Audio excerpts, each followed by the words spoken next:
সেদিন রবিবার থাকায় কিশোরী সকাল সকাল আমার বাড়ি চলে এলো। আমি আরও বেরিয়ে পড়লাম আমাদের ছুটির দিনের গন্তব্য মঠ লেনে আমাদের ঠাকুরমশাই অর্থাৎ তারানাথ তান্ত্রিকের বাড়ি। দিনটা ছিল চৈত্র মাসের পূর্ণিমা। অনেক গৃহস্থ বাঙালি বাড়িতেই সেদিন ধান লক্ষ্মীর পুজো হয়।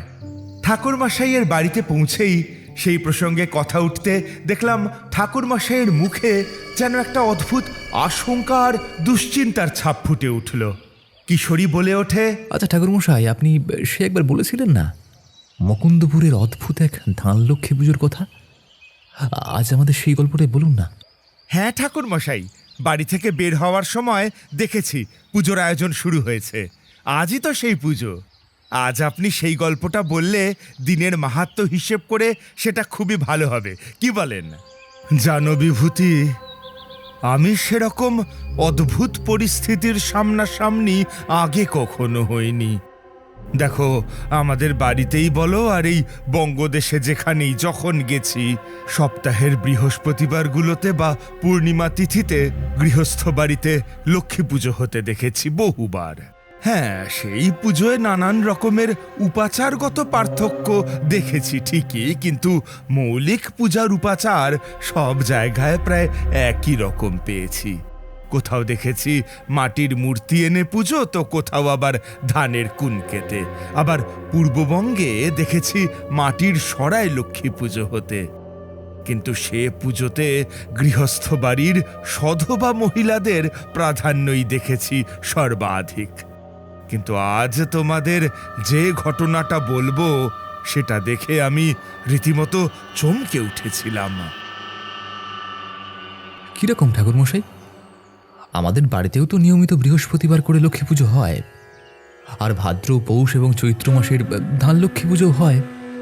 কিন্তু সব ক্ষেত্রেই তো দেখেছি আমার মা আর জেঠিমাই সব কিছু ব্যবস্থা করেন, সে আলপনা দেওয়া থেকে শুরু করে লক্ষ্মী পাতা সব কিছুই।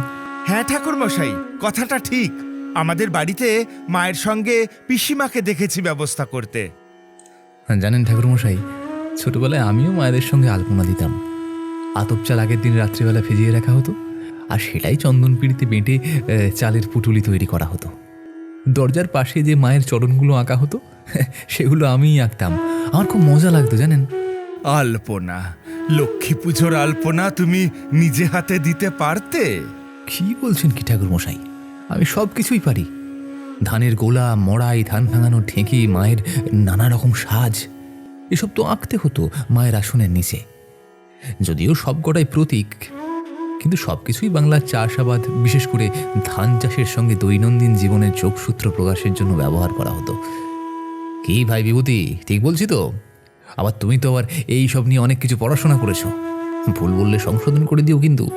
আমি সবে মাত্র একটা সম্মতিসূচক ঘাড়ে নেড়ে কিশোরীর কথাকে সমর্থন করতে যাব, ঠিক সেই সময় ঠাকুরমশাই এমন একটা কথা বললেন যে আমি একেবারে চুপ হয়ে গেলাম। ঠিকই শুনেছ তোমরা নরমুণ্ড, তোমাদের বললাম না, আমিও ব্যাপারটা যখন প্রথমবার দেখেছিলাম তখন কিছুতেই নিজের চোখকেও বিশ্বাস করতে পারিনি। ঠাকুরমশাই, আপনার দেখতে কোনো ভুল হয়নি তো? না মানে আপনার কথা আমি ঠিক বিশ্বাস করতে পারছি না। বুঝতে পেরেছি তোমরা অবাক হয়ে গেছো কথাটা শুনে, তাই তো? আমিও তোমাদের মতো ব্যাপারটা প্রথমে দেখে অবাকই হয়ে গিয়েছিলাম, বলতে পারো কিছুটা ভয়ও পেয়েছিলাম। দেখুন ঠাকুরমশাই, আমি যতদূর জানি মা লক্ষ্মী অত্যন্ত শান্তিপ্রিয়া এক দেবী। একমাত্র শঙ্খধ্বনি আর উলুধ্বনি ছাড়া কোনো বাদ্যযন্ত্রই লক্ষ্মী পুজোয় ব্যবহৃত হয় না সেইভাবে। আর সেখানে আপনি বলছেন লক্ষ্মী পুজোয় নরমুণ্ডের ব্যবহার, এ তো আমি কল্পনাই করতে পারছি না। বিশেষ লক্ষ্মী পুজোর বহর দেখেও আমি এই রকমই অবাক হয়ে গিয়েছিলাম। আমি কোনোদিন ভাবতেও পারিনি কোনো লক্ষ্মী পুজোর আয়োজনের মধ্যে নরমুণ্ড থাকতে পারে বলে। কিন্তু পরে যখন সম্পূর্ণ ঘটনাটা জানতে পেরেছিলাম তখন আমিও বুঝতে পেরেছিলাম যে সত্যিই মায়ের কৃপা কত রকমভাবে আমাদের উপর বর্ষিত হয়, যা আমরা কল্পনাও করতে পারি না। আমাদের সেই গল্পটা বলুন না ঠাকুরমশাই, তারপরে না হয় আমরা আলোচনা করব। সেই ভালো, তবে শোনো, ঘটনাটা আমি চাক্ষুষ করেছিলাম আজ থেকে প্রায় বছর 30 আগে। এক অনেক পুরনো যজমানের বাড়ি রতনপুর যাব বলে বেরিয়েছিলাম। ওর বাড়িতে ওর এক বৃদ্ধা জ্যাঠাইমার হঠাৎ মৃত্যু হলে গ্রামের মন্দিরের এক পুরোহিত বিধান দিয়েছিলেন যে ওই জ্যাঠাইমা নাকি 3 পাদদোষ পেয়েছেন। যদি তখনই সেই দোষ খণ্ডন না করা হয় তবে নাকি ওই জ্যাঠাইমার মুক্তি লাভ হবে না। তিনি পিশাচজনিতে বাড়ির আশেপাশেই রয়ে যাবেন। সেই কথা শুনে আমার সেই যজমান অত্যন্ত ভয় পেলে আমাকে তড়িঘড়ি ডেকে পাঠায় তার বসত বাড়িতে গিয়ে পুরো ব্যাপারটা গণনা করে দেখার জন্য। সেই মতোই আমি তার বাড়ি রতনপুর যাব বলে বের হয়েছিলাম। মুকুন্দনগরে পৌঁছে সেখান থেকে গরুর গাড়ি ধরে রতনপুর যাব এই রকমই ঠিক ছিল। আমি যখন মুকুন্দপুর পৌঁছই তখন বেলা প্রায় 2টো। দিনের আলো থাকতে থাকতে সেখানে পৌঁছে যাব এই রকম ইচ্ছে নিয়েই আমি বাড়ি থেকে বের হয়েছিলাম। কিন্তু পথে বাদ সাধল কালবৈশাখী।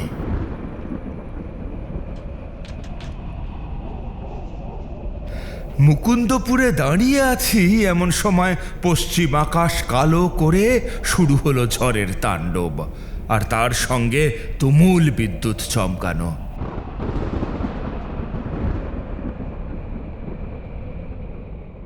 এক একটা বাজ এমন প্রচণ্ড শব্দ করে পড়ছিল যেন মনে হচ্ছিল কানের পর্দা ফেটে যাবে।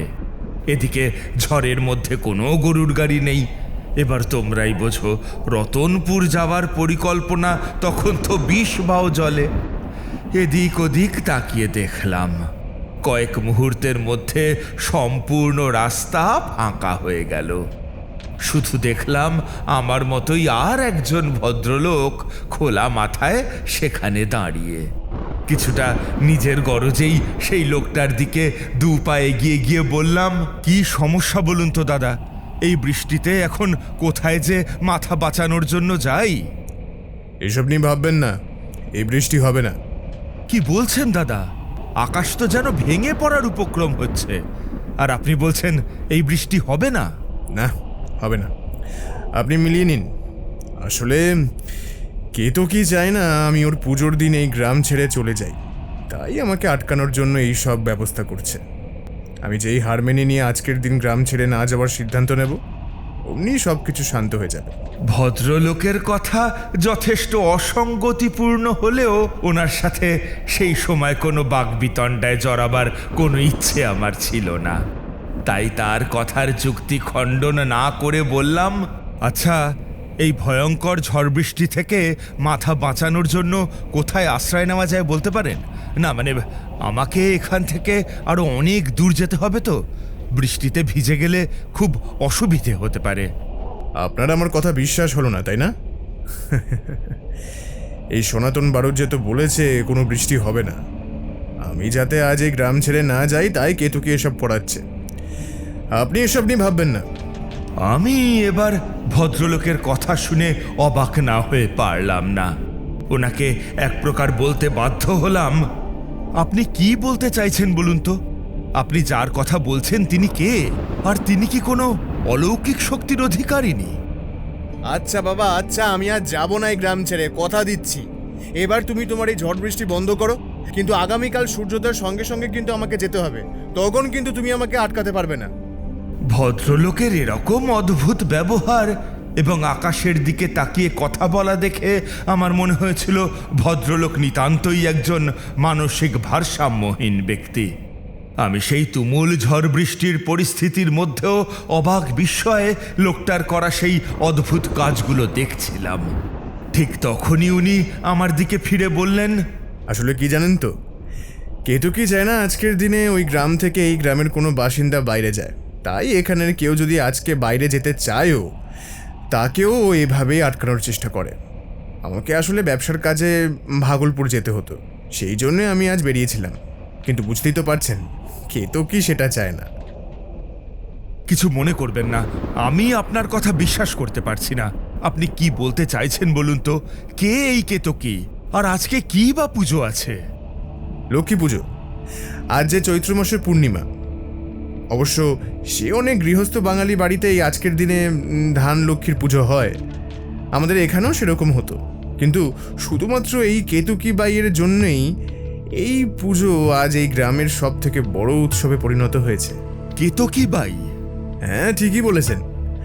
উনি ছিলেন আমাদের জমিদার শ্রীযুক্ত সূর্যপ্রতাপ নারায়ণের রক্ষিতা। মূল জমিদার বাড়িতে তার ঠাঁই না হওয়ায় তিনি থাকতেন গ্রামের একদম এক প্রান্তে নদীর ধারে জমিদার বাবু তৈরি করার বাগান বাড়িতে। ও, বুঝতে পেরেছি। কিন্তু তার সাথে লক্ষ্মী পুজোর কি সম্পর্ক? সম্পর্ক মানে? আপনাকে বললাম না, কেতকী বাইয়ের প্রতিষ্ঠা করা লক্ষ্মী পুজো আজ এই গ্রামের সব থেকে বড় উৎসব। আজ গ্রামের প্রতিটা মানুষ ওই বাড়িতে ঠাকুরের প্রসাদের ভোগ খাবে। আসলে কেতকী বাই খুব মানুষজন ভালোবাসতেন। এই লক্ষ্মী পুজোর দিন ওনার বাড়িতে গোটা গ্রামের নিমন্ত্রণ থাকতো। আর শুধু এই গ্রাম তো নয়, আশেপাশে নানা জায়গা থেকে লোক এসে জুটতো এখানে। আজ সেই পুজোর জৌলস কিছুটা কমে গেলেও এখনো যা আছে তা ঢের। শোনা যায় অত মানুষকে ভোগ পরিবেশন করার জন্য কেতকী বাই নিজেও হাত লাগাতেন। তারপর যখন সবাই এসে তাকে প্রণাম করে যেত, তখন তাকে 2 হাত ভরে উনি দান করতেন। গ্রামের মানুষরা আজও তাই কেতকী বাইকে ভগবানের চোখেই দেখে। বুঝতে পেরেছি। না, পারেননি। শুধু এইটুকু শুনেই আমাদের কেতকী বাইয়ের পুজোর মহিমা বোঝা সম্ভব নয়। আপনি যদি চান তাহলে আমার সঙ্গে আজকে সেই পুজো দেখতে যেতে পারেন। আমি আপনাকে কথা দিচ্ছি, 9টা নরমুণ্ডের আসনে বসা লক্ষ্মী পুজো হতে আপনি আর কোনো দিন কোথাও দেখবেন না। সনাতন বাবুর বলা এই শেষ কথাটা শুনে আমি চমকে উঠলাম। নরমুণ্ডের আসনে লক্ষ্মী পুজো আমি কল্পনাও করতে পারছিলাম না। আর ঠিক তখনই খেয়াল করে দেখলাম আকাশ একেবারে পরিষ্কার হয়ে গেছে। একবার যেন হঠাৎ করে মনে হলো, তবে কি সত্যিই কেউ আছে যে এই ঝড় বৃষ্টিটাকে নিয়ন্ত্রণ করছিল? আর ঠিক তখনই সেই ভদ্রলোক যেন আমার মুখের কথাটা কেড়ে নিয়ে বললেন, কি বিশ্বাস হলো তো? আমি বললাম না, আমি যখনই প্রতিশ্রুতি দেব আজ গ্রাম ছেড়ে না যাওয়ার, তখনই সব ঠিক হয়ে যাবে। আমাকে ওই কেতকী বাইয়ের পুজো দেখতে নিয়ে যাবেন? আমি নিজে চাক্ষুষ করতে চাই সেই কেতকী বাইকে।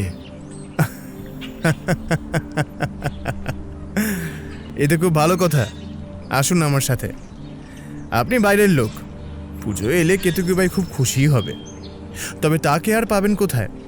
তিনি তো মারা গেছেন, বহু বছর হয়ে গেল। এখন আছে শুধু সেই পুজো আর সেই নরমুণ্ডের আসন।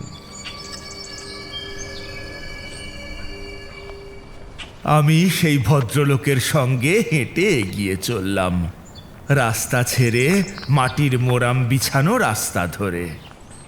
এইভাবে মিনিট 5 হাঁটার পর আমরা এসে পড়লাম একটা নদীর ধারে। আর সেখান থেকেই কিছুটা দূরে একটা পেল্লায় অট্টালিকা দেখতে পাওয়া যাচ্ছিল। দূর থেকে মনে হলো এই বোধহয় সেই কেতকী বাইয়ের বাগান বাড়ি, যেখানে আজ চৈত্র মাসের ধান লক্ষ্মী পুজোর আয়োজন হয়েছে। পুজো বলতে সাধারণত যা বোঝায় সেরকম কিছু সেখানে দেখলাম না, বরং একটু এগোতেই দেখলাম একটা একটা করে নদীর পাড় বরাবর দোকানের পসরা বসেছে। আর মানুষদের মধ্যেও বিরাট ব্যস্ততা, যেন বিরাট কোনো দুর্গা পুজোর আয়োজন চলছে। আর নরমুণ্ড, সেটা কোথায় দেখতে পেলেন? সেটা তো আগে বলুন। সেটাই তো বলছি কিশোরী। তবে সেই নরমুণ্ডর আসন দেখার জন্য আমাকে তো ঠাকুর দালানে ঢুকতে হতো। আর সেই ভদ্রলোকের সাথে ধীরে ধীরে বাগান বাড়িতে প্রবেশ করে চারপাশ দেখতে দেখতে এগিয়ে চললাম। আর সেই ভদ্রলোক আমাকে ওই পুজোর ব্যাপারে বলছিলেন। জানেন, আমাদের এই কেতকী বাইয়ের সম্পর্কে প্রথমে শুনে মনে খারাপ ধারণা এলেও আসলে উনি ছিলেন একজন অত্যন্ত শিক্ষিত মহিলা। আর যে নরমুণ্ডের কথা আপনাকে বললাম, তারা সকলেই ছিলেন কেতকী বাইয়ের ভাই। 10 ভাইয়ের পর এক বোন হওয়ায় তাকে ছোট থেকেই তার ভাইয়েরা অত্যন্ত আদর যত্ন দিয়ে বড় করেছেন। শোনা যায় বোনের সামান্যতম কষ্ট ওনারা দেখতে পারতেন না। সে তো না হয় বুঝলাম, কিন্তু তাহলে ওনাকে এই পেশায় ওনার ভাইয়েরা আসতে দিলেন কেন? সে অনেক গল্প। যতদূর জানা যায় কেতকী বাইয়ের এই বাহ্যিক পরিচয় ছিল এক ছদ্মবেশ মাত্র। সে সময়ে দেশ জুড়ে চরম স্বাধীনতা সংগ্রামীদের আন্দোলন চলছে, আর ওনার ভাইয়েরা ছিলেন সেই আন্দোলনের মুখ্য ব্যক্তিত্ব। আর এই বাগানবাড়ি ছিল তাদের লুকিয়ে থাকার আশ্রয়। আর ওদের সেই রক্ত কবচের কাজ করতেন কেতকী বাই নিজে। বাইজি বাড়ির পারিপার্শ্বিক পরিস্থিতিতে ইংরেজ সরকার পুলিশ সেখানে ঢুকতে পারত না।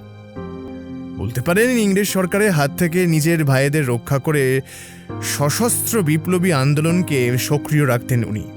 আর তার বদলে তিনি নিজেকে আমাদের জমিদার সূর্যপ্রতাপ চৌধুরীর হাতে সমর্পণ করে দিতে বাধ্য হয়েছিলেন।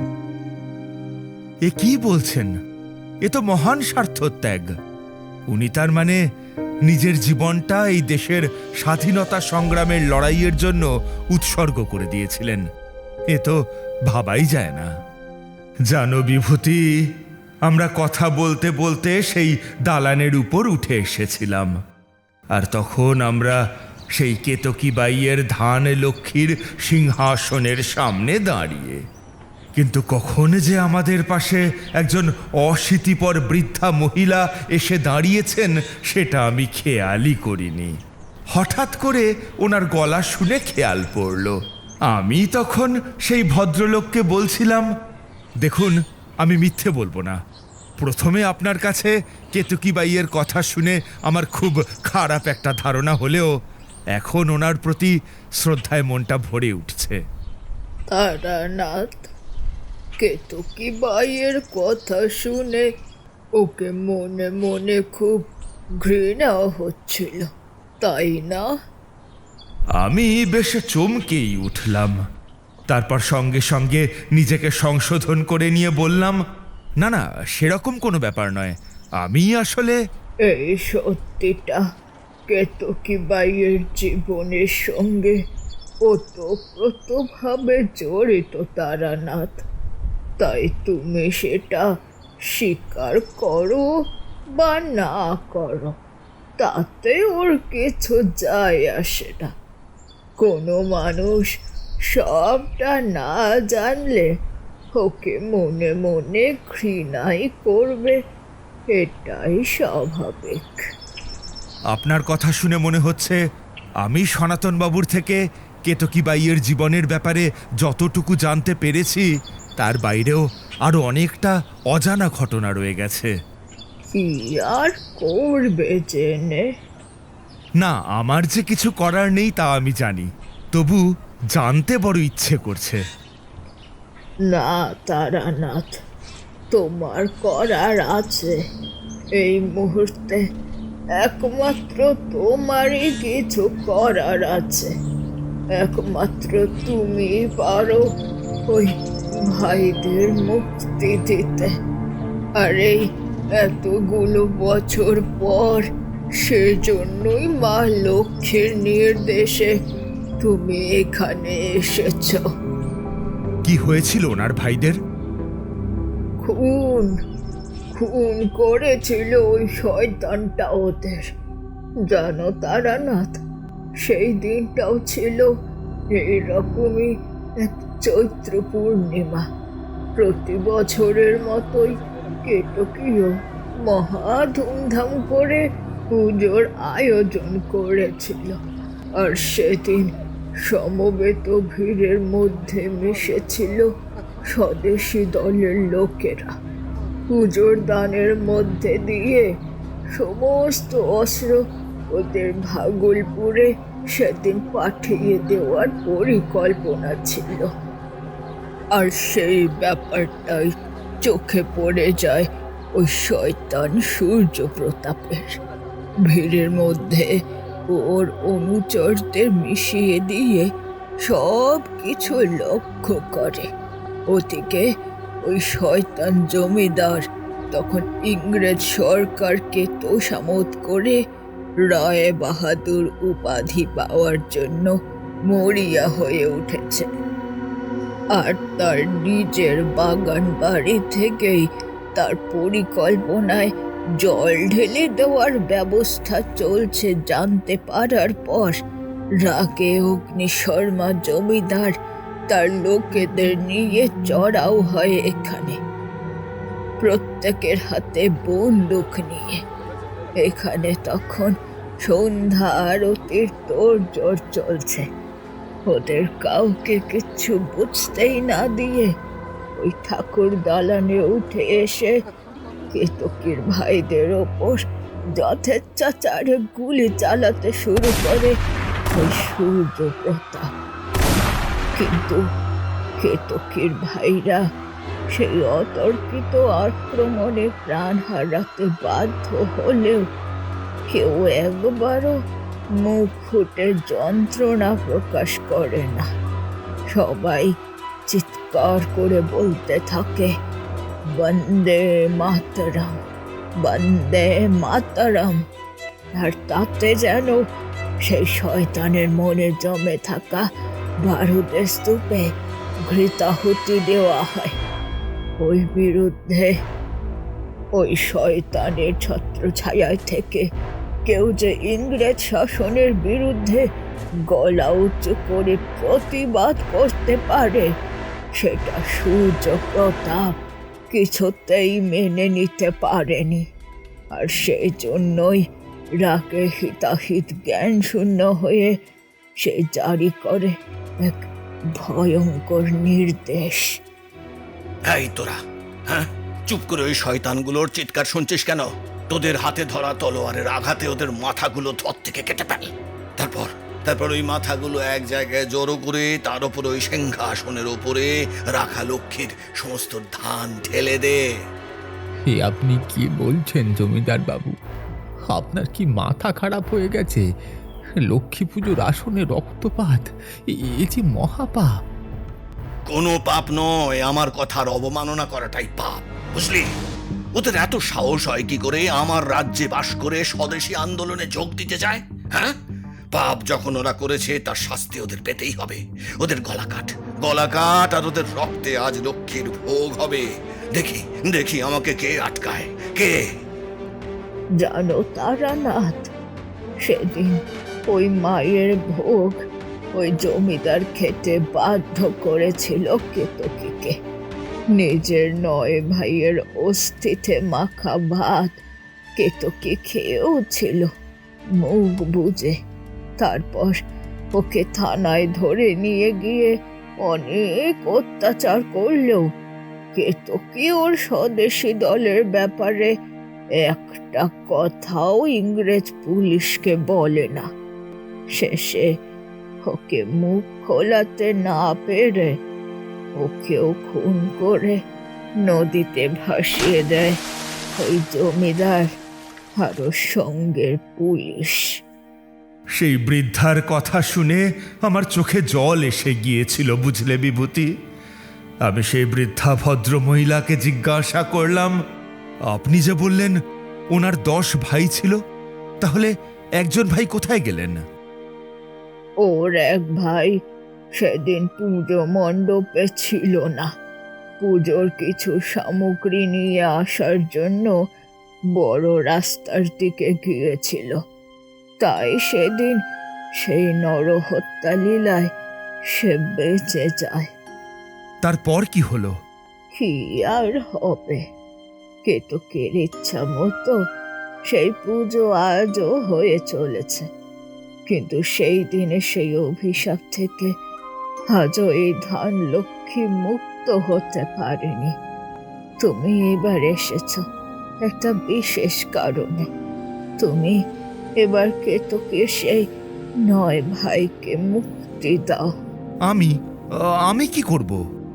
পূর্ণিমা তিথি পড়তে এখনো কিছুটা সময় বাকি আছে। আমি তোমাকে বলছি, তুমি ওই মুন্ডুগুলো ধানের তলা থেকে বের করে এনে পাশের নদীতে বিসর্জন দাও। একমাত্র তবেই ওদের মুক্তি লাভ সম্ভব। আসলে ওদের মুক্তি লাভ না হলে আমার যে মরেও শান্তি নেই গো। আমি ওনার সেই কথার অর্থ বুঝতে পারলাম। আর তখনই সেই সিংহাসনের উপর উঠে দাঁড়িয়ে সেই ধানের স্তূপের মধ্যে থেকে এক এক করে 9টা নরমুণ্ড বের করে আনলাম। মাঝের এই এতগুলো বছরে কেউ সেই ধান স্পর্শ পর্যন্ত করেনি, ফলে সেই সমস্ত ধানই পোকায় খেয়ে একেবারে নষ্ট হয়ে গিয়েছিল। তার জায়গায় পড়েছিল শুধু কিছু কালো হয়ে যাওয়া ধানের অবশেষ। বর্তমানে সেই সিংহাসনের সামনে আরেকটি প্রতীকী লক্ষ্মী বিগ্রহ বসিয়ে তাতে পুজো হলেও সেই আসল ধান লক্ষ্মী কেউ স্পর্শ করার সাহস কোনো দিন দেখায়নি। ধানের সেই অবশিষ্টাংশের ওপর একটি লাল রঙের বেনারসি শাড়ি চাপা দিয়ে রাখা হয়েছিল। এদিকে ততদিনে সেই নরমুণ্ডগুলি নরকরটিতে পরিণত হয়েছে। আমি সেগুলো 2 হাতে ধরে যেই মুহূর্তে পাশের নদীতে বিসর্জন দিলাম, তখনই এক অত্যাশ্চর্য ঘটনা ঘটল।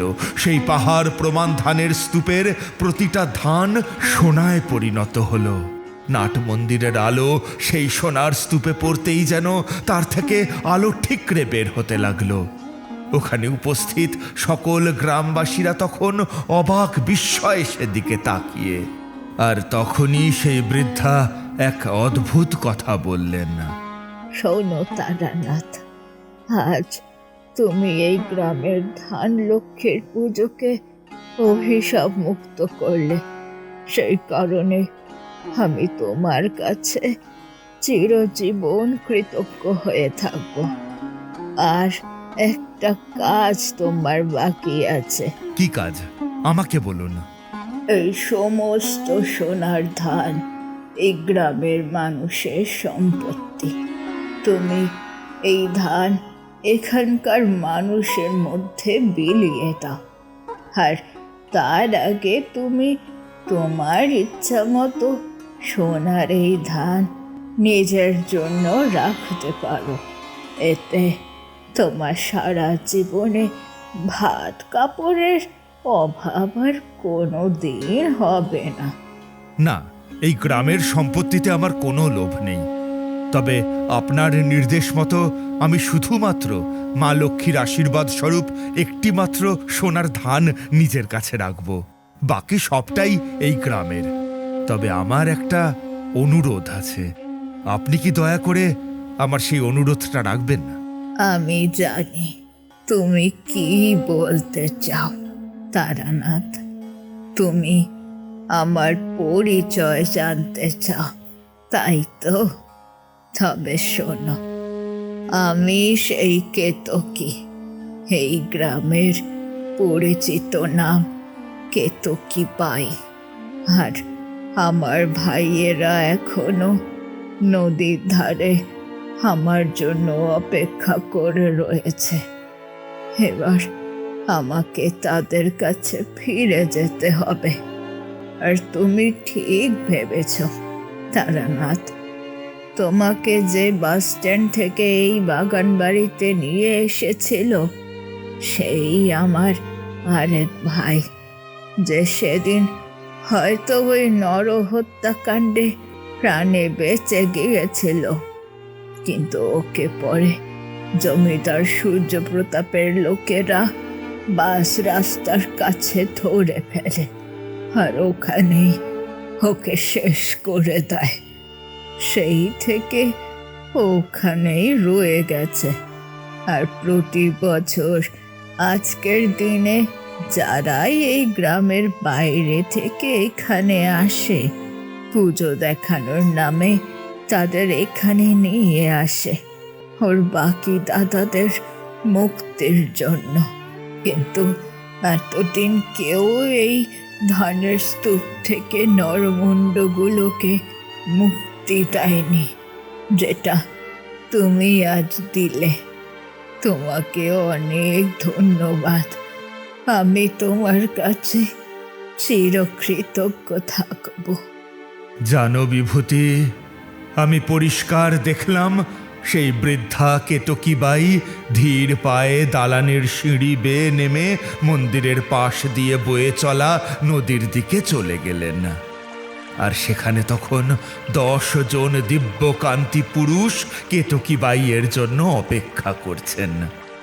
উনি যেতেই ওনারা ধীরে ধীরে নদীর জলে নেমে গেলেন, আর আমি সম্পূর্ণ ব্যাপারটা নিজের চোখে দেখে হতবাক হয়ে ওখানেই দাঁড়িয়ে রইলাম। তারপর কেতকীবাইয়ের নির্দেশ মতো সেই সমস্ত সোনার ধান আমি ওই গ্রামের সবাইকে ভাগ করে দিয়েছিলাম। গ্রামের মানুষরা সেই দৃশ্য দেখে কেতকীবাইয়ের নামে জয়ধ্বনি দিয়ে আকাশ বাতাস ভরিয়ে তুলেছিল। অবশেষে পুরোহিত মশাই লক্ষ্মী পুজো সম্পূর্ণ করলে আমি ভোগ প্রসাদ খেয়ে আমার গন্তব্যের দিকে রওনা দেই। কিন্তু সেই দিনের সেই অভিজ্ঞতা আমি আজও ভুলতে পারিনি জানো।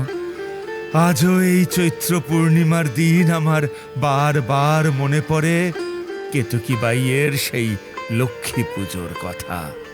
ঠাকুরমশাই এই পর্যন্ত বলে একটু বিরতি নিলেন। আমি আর কিশোরী চুপচাপ ওনার ঘর থেকে বের হয়ে এলাম। তবে অবশ্যই আমরা আবার কোনো এক ছুটির দিনে এখানে আসব, ঠাকুরমশাইয়ের জীবন থেকে আর একটা অন্য গল্প শুনতে। আজকের মতো আপাতত বিদায়।